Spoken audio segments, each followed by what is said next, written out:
Less than 0.1% of America's prison population is responsible for 18% of all prison murders. That is not random violence. That is structure. The Aryan Brotherhood built the most efficient killing machine behind bars by creating a ladder so disciplined, so insulated, and so vicious that every rung strips away another piece of your humanity. Here is how someone goes from scared new inmate to helping run a national criminal network from a concrete box. Level 1, the fish. You enter prison for the first time. Maybe it is armed robbery, maybe assault, maybe something worse. What matters now is not what you did outside. What matters is what you are inside. You are white, and in prison, that fact gets organized faster than anything else about you. Within hours, people are watching. The Aryan Brotherhood does not recruit like a street gang. There is no pitch, no invitation, no slogan on a wall. They evaluate quietly.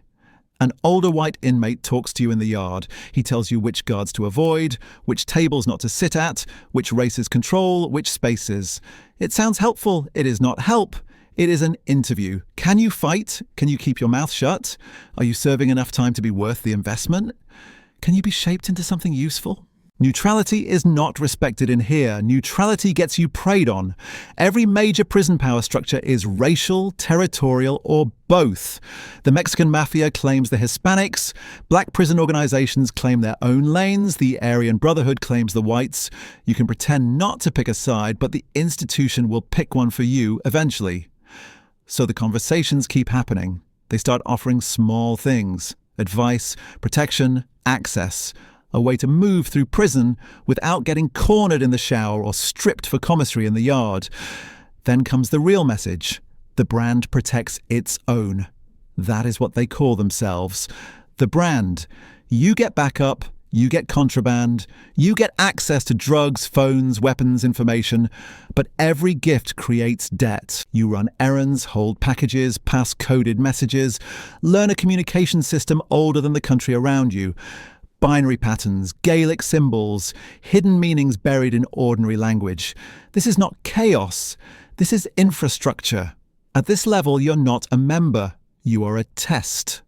Level 2, the prospect. After months of obedience, the test changes. You have shown reliability. You do not talk to guards. You do not ask stupid questions. You have held up in fights. You have proven that fear does not make you useless. That is when they move you from tolerated presence to prospect. Now they tell you what making your bones actually means. To enter the Brotherhood for real, you have to kill someone, not symbolically, not eventually, literally. You are given a target selected above your pay grade, usually a rival, sometimes a snitch, sometimes someone whose death will send a message across an entire facility. You do not get a vote. You are handed a shank, sharpened metal, melted plastic, a toothbrush packed with razor, and a time. The rest is on you. Prospects are taught anatomy, where to stab for speed, where to stab for blood loss, where to stab if the point is not just death, but terror. The Brotherhood prefers repetitive stabbing because one wound ends a life. 20 wounds build a reputation, so you do it. 40 seconds in a blind corridor between cell blocks. 2 lookouts posted. No witnesses who will ever speak. By the time your body catches up to what your hands just did, the target is on the floor and you are trying not to shake. Then comes solitary. 30 days alone with the sound of your own breathing and the memory of what got you here. When you come back, they gather in a cell and finish the ritual. You swear the oath. You receive the mark, a shamrock.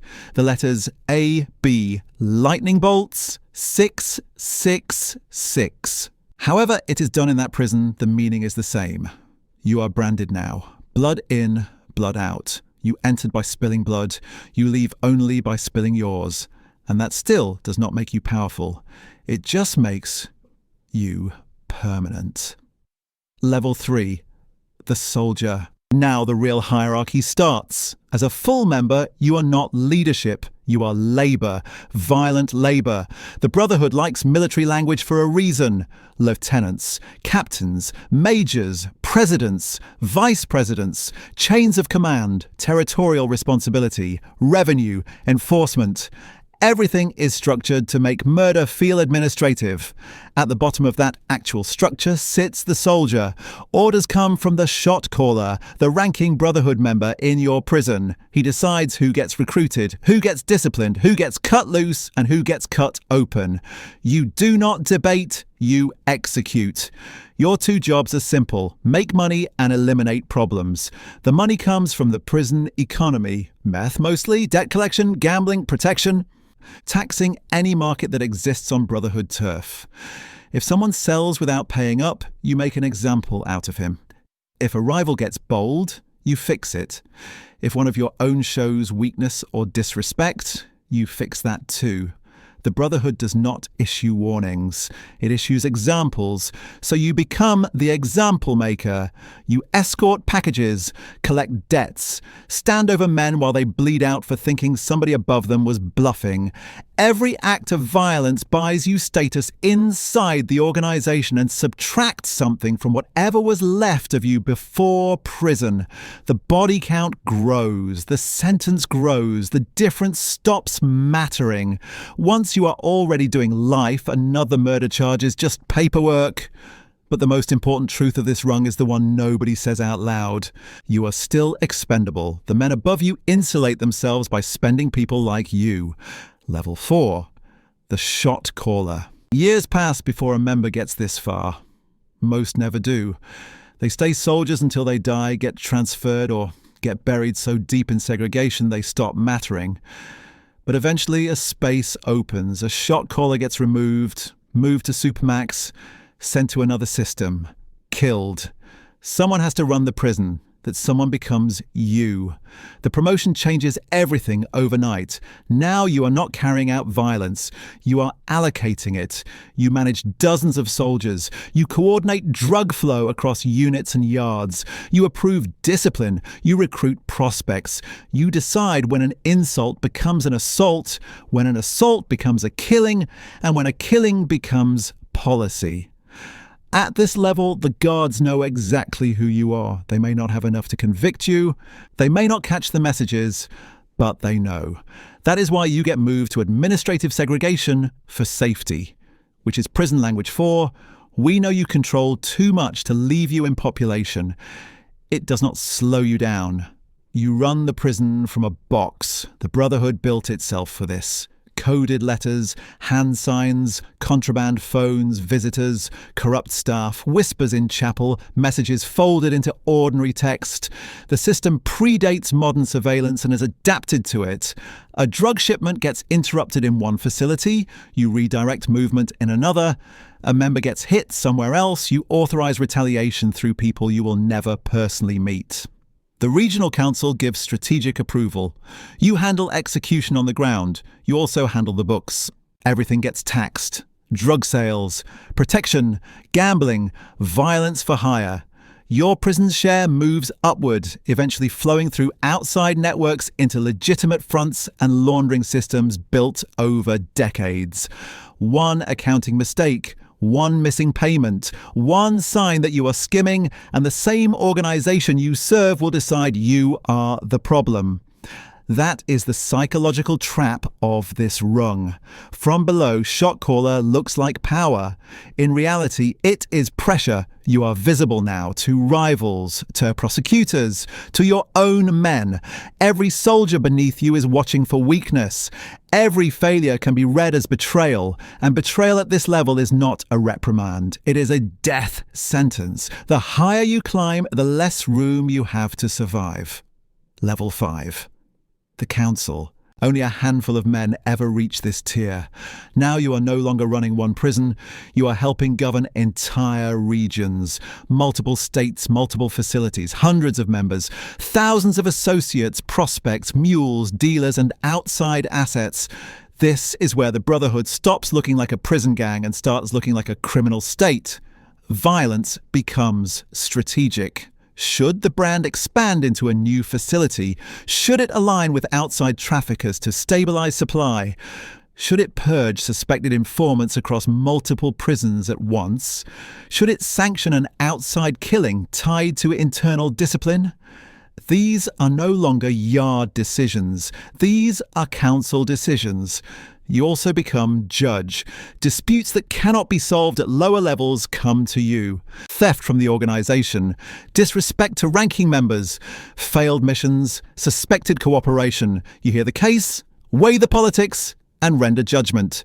Usually the punishment is death, sometimes mutilation, very rarely probation.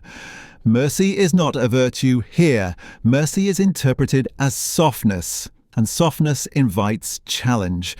This is also where your reach expands beyond prison walls. The Brotherhood's outside network grew by feeding on older criminal structures. Protection relationships led to partnerships. Partnerships led to access.